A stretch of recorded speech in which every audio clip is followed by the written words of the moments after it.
ટીવાય news ગુજરાતીમાં આપનું સ્વાગત છે। સંખેડા ચૂંટણી દારૂકાંડમાં વડોદરા કોંગ્રેસ કોર્પોરેટર આશિષ જોશીની અમદાવાદથી કરાઈ ધરપકડ। વડોદરાના રાજકારણમાં ભારે ખળભળાટ મચાવનારી એક ઘટનામાં શહેર કોંગ્રેસના કોર્પોરેટર આશિષ જોશીની અમદાવાદથી ધરપકડ કરવામાં આવી છે।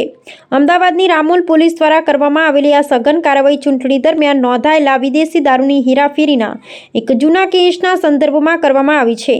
અગાઉ છોટાઉદેપુર જિલ્લાના સંખેડા પોલીસ મથકમાં ચૂંટણી સમયે ઝડપાયેલા દારૂના જથ્થા અંગે ગુનો દાખલ કરવામાં આવ્યો હતો, જેની તપાસનો રેલો હવે વડોદરાના ચૂંટાયેલા જનપ્રતિનિધિ સુધી પહોંચતા સ્થાનિક રાજકારણમાં ગરમાવો આવી ગયો છે। ધરપકડની કાયદેસરની પ્રક્રિયા પૂર્ણ કર્યા બાદ રામોલ પોલીસે આરોપી કોર્પોરેટરને સક્ષમ ન્યાયાલય સમક્ષ રજૂ કર્યા હતા। પોલીસ પક્ષના વકીલે અદાલત સમક્ષ દલીલ કરી હતી કે ચૂંટણી જેવા સંવેદનશીલ સમયે દારૂના જંગી જથ્થાનું નેટવર્ક કોણ ચલાવી રહ્યું હતું અને તેમાં અન્ય કયા મોટા માથાઓની સંડોવણી છે તેની ઊંડાણપૂર્વક તપાસ કરવા આરોપીના 3 દિવસના કસ્ટોડિયલ રિમાન્ડની આવશ્યકતા છે। જોકે બચાવ પક્ષના વકીલ દ્વારા પોલીસની આ રિમાન્ડ અરજીનો સખત વિરોધ કરવામાં આવ્યો હતો। બંને પક્ષોની વિસ્તૃત કાનૂની દલીલો સાંભળ્યા બાદ નામદાર કોર્ટે પોલીસની રજૂઆતને અસંતઃ ગ્રાહ્ય રાખીને આશિષ જોશીના આવતીકાલ સુધીના રિમાન્ડ મંજૂર કર્યા છે।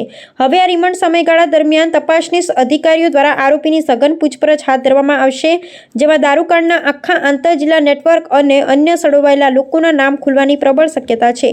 એક કોર્પોરેટર સ્તરના નેતાની આ પ્રકારના ગંભીર ગુનામાં સંડોવણી બહાર આવતા સમગ્ર પ્રકરણ રાજકીય વર્તુળોમાં ભારે ચર્ચાનું કેન્દ્ર બન્યું છે।